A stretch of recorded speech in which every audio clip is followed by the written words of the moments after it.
Désolé guys, moi c'est Néris. Aujourd'hui on se retrouve pour une vidéo un peu spéciale, une FAQ. Ma toute première FAQ sur cette chaîne, j'ai vraiment hâte. C'est vrai, j'ai pas beaucoup d'abonnés, vous n'êtes pas encore très nombreux ici. Mais j'ai demandé un peu partout, sur Instagram, TikTok, partout, même autour de moi, mes proches et tout, toutes les questions qu'ils voulaient me poser, que ce soit sur moi, sur ma passion ou sur la littérature juste. Et j'ai compilé tout ça.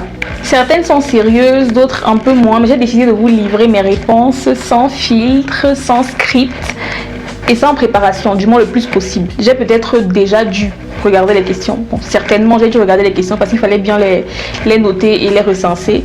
Mais sinon, je n'ai pas fait de recherche, j'ai rien répondu. J'ai dit non, il faut que je réponde full devant caméra. En fait, ce sera comme si je redécouvre les questions. Donc on va découvrir ça ensemble et puis je vais essayer de répondre.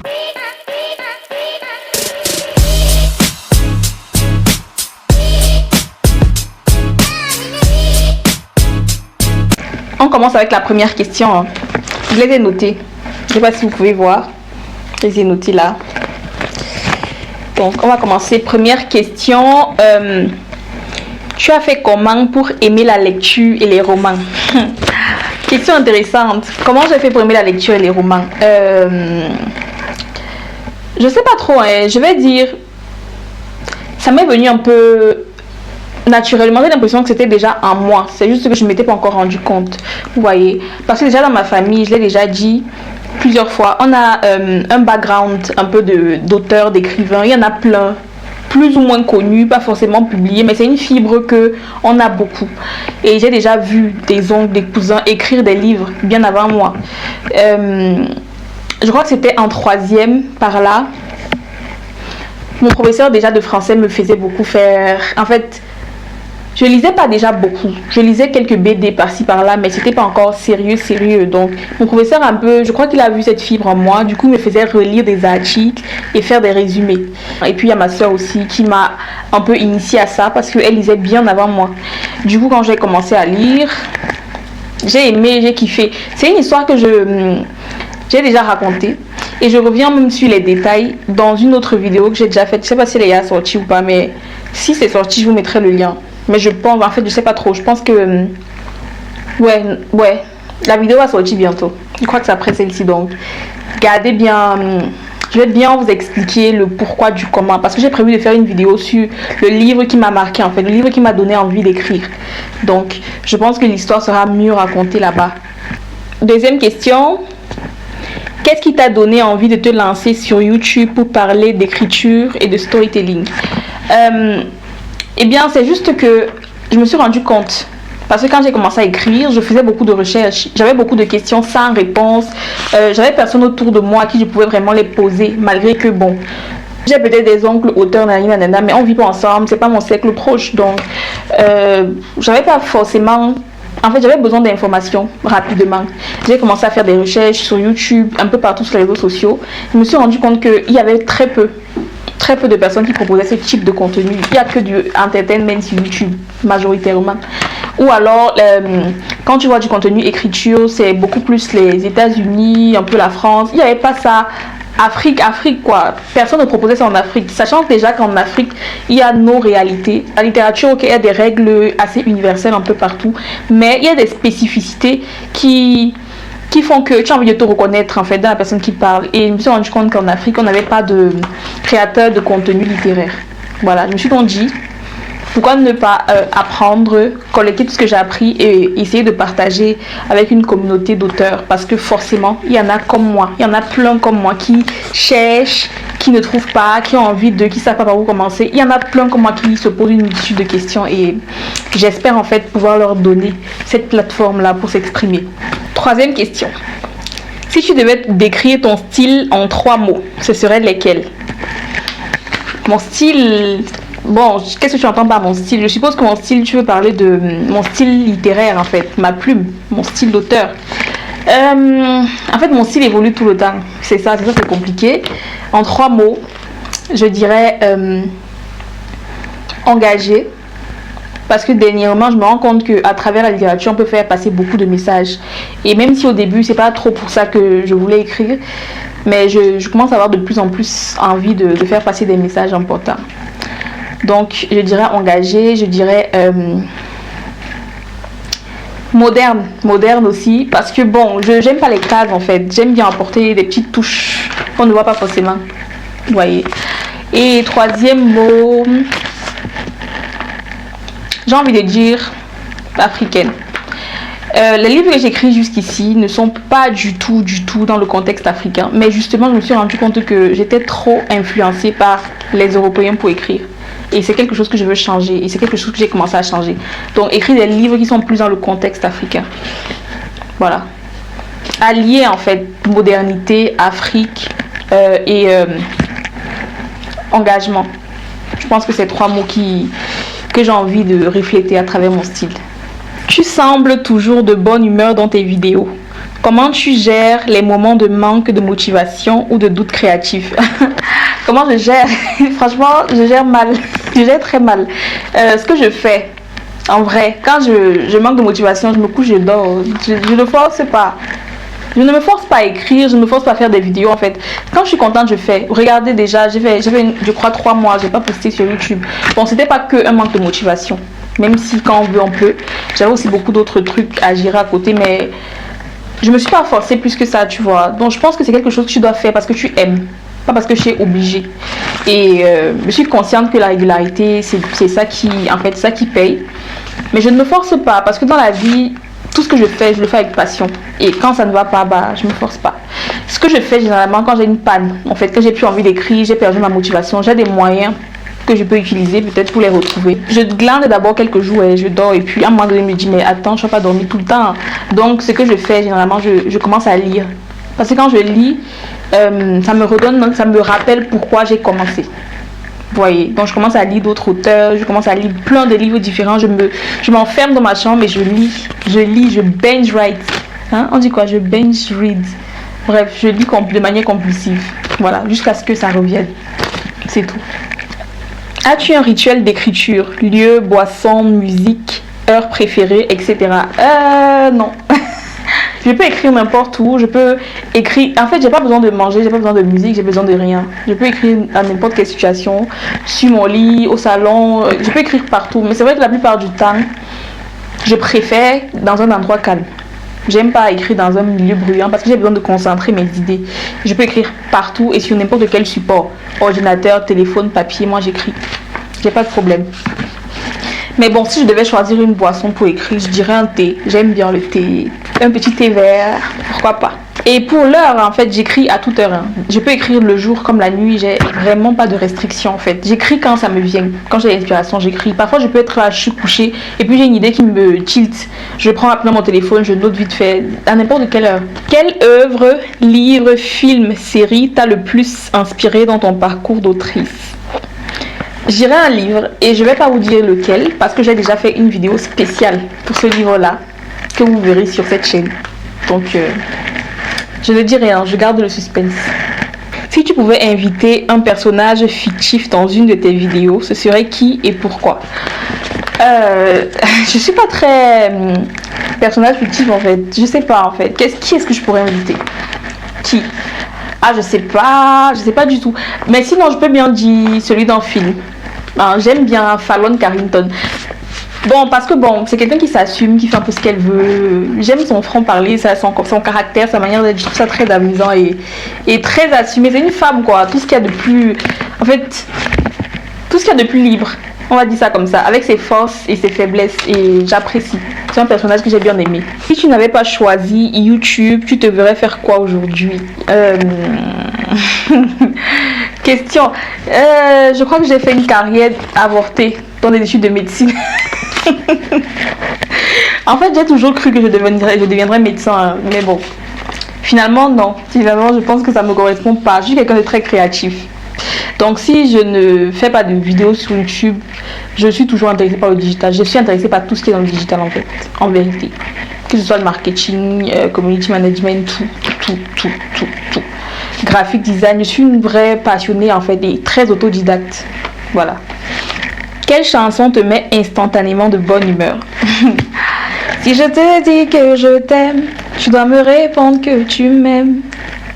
C'est tellement simple, un peu comme un plus enfant de... Je suis fan de Taïk. Est-ce que je dois encore répéter? Quelle partie de toi tu n'as pas encore montré dans tes vidéos mais que tu aimerais partager un jour avec ta communauté? Franchement, je pense que je suis un peu drôle et ça ne se voit pas beaucoup sur YouTube.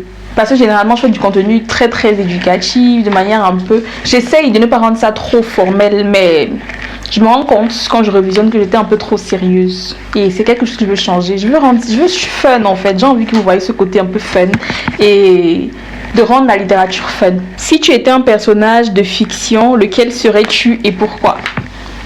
Je vais le redire, moi je serais Falon Carrington parce que c'est une personnage assumée qui ne gère pas ce que les gens racontent, elle fait ce qu'elle veut. Soit tu l'aimes, soit tu l'aimes pas, en fait c'est pareil. Donc voilà, c'est pas forcément un personnage de livre, mais j'ai bien aimé son personnage à la télé. Quelle est la plus grande manie ou petit tic que personne ne connaît sur toi? Oh, pourquoi vous voulez savoir mon petit tic? Je sais pas. Je sais pas ce que je vais vous dire. Lequel? Ah ouais, j'ai un petit tic que je fais quand je suis trop plongée dans mes réflexions et tout. J'ai un tic, c'est que je me gratte le nez. Je me gratte ici comme ça. Tout le temps, ça peut être n'importe comme ça. Je me gratte le nez en fait. Je me gratte tellement le nez souvent que parfois je me blesse. Oui, quand je suis tellement loin dans mes pensées. C'est quelque chose que j'essaie de contrôler, mais c'est plus fort que moi en fait. Si tu devais choisir entre ne plus jamais manger le quoi coucou et avoir à l'infini le syndrome de la page blanche, tu choisirais quoi? Pourquoi vous dévoilez mes secrets ici? Ah ça c'est sûr, c'est quelqu'un que je connais qui a posé la question. Parce que bon, vous ne savez peut-être pas, mais le quoi coucou c'est un de mes mets préférés, de mes mets camerounais préférés. Voilà. On appelle ça en français le macabo râpé. Donc c'est du macabo qu'on a râpé, qu'on prépare dans des feuilles avec une sauce blanche ou une sauce d'arachide grillée. C'est super bon. Je kiffe. Mais, c'est pas mon seul plat préféré. Et je kiffe beaucoup, encore plus écrire dans le nom. Je préfère ne plus manger le quoi coucou qu'avoir le syndrome de la page blanche à l'infini. Voilà. Quel est ton livre préféré et qu'est-ce qui te captive le plus dedans? Je pense que j'ai déjà dit tout à l'heure. En fait, le livre qui m'a le plus marqué, mon livre préféré, tout ça, la vidéo arrive. Je n'en dis pas plus. Qui est ton auteur préféré et qu'est-ce qui t'attire vers son œuvre? Actuellement, je dirais que c'est Djaïli Amadou Amal. C'est une autrice romancière camerounaise et j'aime bien, ce que j'aime bien dans son œuvre, c'est que c'est pas qu'elle est autobiographique, non, c'est qu'elle dénonce beaucoup de choses. C'est très féministe, je l'accorde, mais ça ouvre les yeux, en fait, ça met de la lumière sur beaucoup de fléaux de la société, mariage forcé, polygamie, éducation de la jeune fille. En fait, c'est très instructif, voilà, tout en étant fictif. En fait, c'est une histoire qui se mange facilement, mais derrière en fait tu en ressors avec une morale, tu en ressors grandi et j'aime bien cet alliage là en fait. On peut s'évader tout en apprenant quelque chose. Quel est le personnage de fiction que tu aimerais rencontrer ou incarner et pourquoi? Je l'ai déjà dit, Falon Carrington, je signe et je persiste. J'aimerais rencontrer, pourquoi? J'aimerais aussi l'incarner, dans le sens où j'aimerais pouvoir me lâcher beaucoup plus. C'est ce sur quoi je suis en train de travailler en ce moment. J'aimerais être juste moi, sans trop prêter attention à qui est en face de moi, tu vois, dans le respect d'autrui bien évidemment, mais j'aimerais pouvoir juste être moi, c'est tout, sans avoir peur de quoi que ce soit, sans être influencée par la société. Voilà. Et j'aimerais la rencontrer, pourquoi? Justement parce que c'est ce qu'elle incarne et je trouve ça bien. Elle a des défauts, attention, elle n'est pas parfaite, mais justement, elle ne renie pas qui elle est, c'est ça que j'aime. Il ne me fait pas passer pour qui elle n'est pas. C'est aussi ça que j'apprécie. Qu'est-ce que signifie la littérature dans son ensemble pour toi? Pour moi, la littérature signifie plein de choses. La littérature, pour moi, c'est une manière de penser le monde, en fait, de réfléchir au monde, à tout ce qui nous entoure, et même à ce qu'on veut. C'est une manière de rêver, de s'évader. On peut tout faire avec. Tu vois, tu peux avoir une journée difficile et avoir juste envie de penser à autre chose. Tu peux vouloir mieux comprendre un sujet que tu ne comprenais pas forcément de base ou sur lequel tu n'avais aucune connaissance. Tu peux faire plein de choses avec plein de choses. Et que ce soit la littérature de l'imaginaire ou du réel, on a toujours une leçon à la fin. Il y a toujours une manière d'apprendre. Parce que, voyez-vous, vous allez voir quelqu'un qui écrit peut-être une romance. Vous pouvez vous dire, bon, c'est juste une banale romance, un couple, comme on en voit partout dans tous les livres. En fait, on va rien apprendre, c'est juste gnon, comme on dit souvent de la romance. Mais à la fin du livre, à travers les péripéties des personnages, tu te rends compte que peut-être les non-dits ont fait X choses. Le manque de communication. Mais là, tu retires ça, tu te dis, ok, dans une relation, pour éviter d'arriver à ce genre de situation, il faut pouvoir communiquer, il faut dire ce qu'on pense, il faut éviter de ci, il faut éviter de ça. Donc pour moi, on apprend toujours, peu importe la forme de littérature, on apprend. On n'a pas besoin d'écrire une encyclopédie pour que ce soit instructif. Donc pour moi, c'est ça la littérature, c'est transmettre un message, partager une histoire et apprendre quelque chose. Que ce soit l'auteur ou l'écrivain, c'est un échange entre les deux. C'est un pont entre deux mondes, voilà, entre deux manières de penser, entre plein de choses. Et même la littérature de l'imaginaire, avec les fantaisies, tout ça, on apprend toujours. Parce que bon, tu vas créer un monde illusoire, ton monde illusoire idéal par exemple. Ça va nous en apprendre non seulement plus sur toi, mais ça aussi nous permet de nous questionner sur ce qu'on a maintenant, sur la société. Et de se dire, ok, si on avait ceci, et si on réagissait plus comme ça, ce serait mieux, on vivrait mieux. Tu vois un peu, il y a toujours quelque chose à prendre, toujours quelque chose à gagner dans la littérature, tout simplement. As-tu un endroit préféré pour lire? Pareil que pour l'écriture, je n'ai pas d'endroit préféré. Mais si je devais en choisir un, absolument, je dirais mon lit, couché. Ou alors un canapé super confortable avec un plaid, super, ça me va. J'aime chiller en fait, j'aime lire en étant chill, posé. C'est mon moment pause, c'est le moment où j'ai pas envie de réfléchir, où j'ai juste envie de m'évader dans la vie de quelqu'un d'autre. Quelle est la dernière citation littéraire qui t'a marqué et pourquoi? Je sais plus trop bien, je crois que c'était une citation de Léopold Sédar Senghor, je suis pas sûre, faudra vérifier. Mais je pense que ça disait quelque chose du genre... notre culture est ce qui nous reste, même quand on a tout perdu. Un truc comme ça. C'est une citation qui m'a touchée récemment. Mais vraiment, c'est peut-être vieux comme le monde, c'est peut-être cliché, mais ça m'a touchée. Surtout que je me suis rendu compte que j'étais beaucoup trop influencée par la littérature européenne et d'ailleurs, pas seulement la littérature, dans beaucoup d'aspects de la vie, tu vois. Et on perdait beaucoup de cette culture africaine qui nous est propre, de cette culture camerounaise qui m'est propre. Et c'est un tir que je veux réajuster. Voilà. Vraiment. Ça s'est ressenti parce que même quand tu lis Ma Trop Billionnaire, j'aurais pu l'adapter dans un contexte africain, mais j'ai choisi les États-Unis. Va savoir pourquoi mon personnage vit à New York, il n'y a pas de prénom camerounais, rien. C'est là que je me suis dit, mais j'ai tellement lu en fait d'œuvres américaines, françaises, nanana, que je commence à calquer en fait. Ça me change. Je commence à écrire pour les Américains, tu vois. Et ouais, non. C'est pas une bonne habitude. C'est pas mauvais de faire ça, mais il faudrait pas s'oublier totalement non plus, je pense. As-tu déjà participé à un club de lecture ou une communauté littéraire? Qu'en as-tu pensé? Un club de lecture, non, mais j'aimerais bien. J'aimerais bien quand je serai plus posée, parce qu'actuellement c'est pas possible pour des raisons évidentes. Mais sinon, ouais, j'aimerais beaucoup parce que je vois de plus en plus ça émerger sur TikTok. J'aimerais trop avoir cette petite communauté, on lit un livre ensemble, on échange dessus, on fait plein de trucs, je trouve ça trop cool, vraiment, parce que généralement quand je finis de lire un livre, toutes les questions que je me pose, les introspections, tout ce que j'apprends, en fait je le garde pour moi, je le partage pas, et je trouve que ce serait super de partager en fait. En attendant, je peux commencer à le faire sur mes réseaux, mais échanger avec les gens, c'est toujours quelque chose de... En fait, c'est pas comparable. C'est pas comparable. Par contre, j'ai déjà été dans une communauté littéraire en ligne. Bon, c'était pas trop ce à quoi je m'attendais parce que quand c'est en ligne, tu sais, généralement chacun a des horaires différents, surtout quand vous êtes dans plusieurs pays différents, décalage horaire quand tu es debout, l'autre n'est pas debout mais j'ai quand même un peu kiffé l'expérience. Et ça me tente bien, à nouveau, si c'est plus structuré et si on est tous un peu plus sérieux, pourquoi pas. Maintenant, j'ai déjà assisté à des événements littéraires comme des dédicaces ou des events juste comme ça organisés pour parler de la littérature, de tous les métiers de l'art en fait. Et j'avais super bien aimé. C'était au Club Mozart et c'était un événement organisé à Yaoundé par la maison d'édition Apple. Je crois en partenariat avec les éditions Legilia. Et c'était trop cool. Je crois que c'était mon premier event littéraire. J'avais kiffé sa race. Il y avait tout. Il y avait du slam, il y avait de la poésie, il y avait tout. Il y avait du chant, il y avait beaucoup de choses. Et beaucoup d'auteurs aussi qui étaient invités, notamment Nathalie Flore. Voilà. Et je crois qu'elle nous avait parlé de son livre, Le combat d'une mère célibataire. En fait, il y avait plein de trucs. J'étais repartie avec un livre de Sertia ici, promoteur de Apple Edition, justement, qui m'avait d'ailleurs dédicacé. Même, je suis trop contente. Mais bon, j'ai pas mon livre là ici. En fait, je m'égare. Mais sinon, on vous dit que j'aimerais beaucoup, en fait, que les événements de ce genre se multiplient.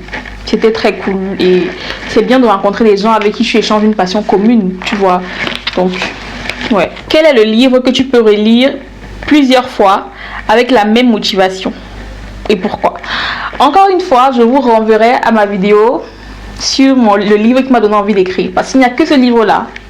Bon, pas que, mais c'est le livre, en fait, pour moi, que j'ai même déjà eu à relire plusieurs fois et que je kiffe toujours autant. Ouais, que je kiffe toujours. En combien de temps record pourrais-tu rédiger une nouvelle?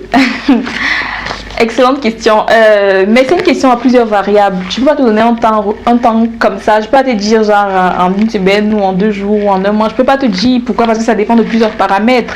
Il faudrait que j'ai une idée de nouvelles, déjà une bête d'idée, un thème. Il faudrait que j'ai du temps pour écrire. Ça dépend, est-ce que je me consacre à ça, est-ce que à côté j'ai un travail, est-ce qu'à côté j'ai des études.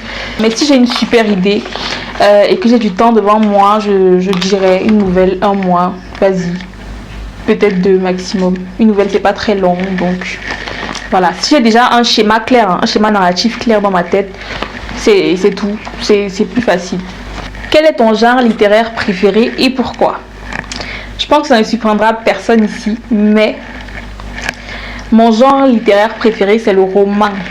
Voilà. C'est le roman tout simplement parce que, en fait, je sais pas, je trouve que le roman c'est un genre qui nous permet d'être souvent ancrés dans le réel. Parce que j'aime bien les histoires qui ne sont pas fantaisistes, on va dire comme ça, qui ne sont pas magiques, fantastiques, des univers parallèles. C'est pas trop mon truc. Je préfère les histoires plus terre à terre, qui touchent avec, en fait, la société que je connais. Tu peux même prendre des personnages de notre univers, mais mets-les dans la société que j'aime. Mets-les dans notre société. Parce que j'aime pouvoir penser que je peux être à leur place. J'aime pouvoir me projeter, m'imaginer, tu vois. Et généralement, je préfère les romans qui ont un peu de comédie et un peu de romance. Le combo parfait. Ça, c'est ce que je kiffe. Ah, je pense que c'était la dernière question. J'ai reçu d'autres questions, mais des questions beaucoup plus orientées full littérature, sur les personnages, sur comment, sur les actes narratifs, les types de narrateurs. J'ai reçu des questions comme ça, et je me suis dit que c'était trop, en fait, répondre dans ce format-ci serait trop court, ou bien ça rendrait la vidéo trop longue, parce qu'il y a beaucoup à dire sur le sujet. Et donc, je ferai peut-être une série de shorts pour répondre une à une aux questions, ou alors je ferai une autre FAQ, je ne sais pas encore. De toutes les façons, je vous tiendrai au courant, mais je les ai pas mises de côté, d'accord? Sinon, c'était une super expérience, hein. C'était cool et ça m'a fait bizarre parce que bon, je me suis un peu livrée, des choses que je pense forcément, que je garde pour moi généralement, que je pense dans ma tête. Je me suis un peu livrée dessus comme ça, ouvertement, face caméra. J'espère que j'ai répondu comme il fallait aux questions et que ça va taire un peu votre curiosité. J'espère bien. Si vous avez d'autres questions, n'hésitez pas à les laisser en commentaire. Soit je vous répondrai directement, soit je les garderai pour une prochaine FAQ parce que je suis certaine qu'il y en aura d'autres quand on sera un peu plus nombreux. Donc n'hésitez pas, installez-vous. J'espère que la vidéo vous a plu. Likez, abonnez-vous, partagez, activez la cloche de notification parce que je suis de retour et cette fois-ci je ne compte aller nulle part. Donc j'espère que vous avez kiffé autant que j'ai kiffé la faire. Et pour les nouveaux, bienvenue encore une fois. Et ici c'est un espace, en fait c'est chez vous quoi, sentez-vous à l'aise, mettez-vous bien et just welcome. I don't have anything to say. Donc on se retrouve très bientôt, je dirais la semaine prochaine pour une autre vidéo et voilà.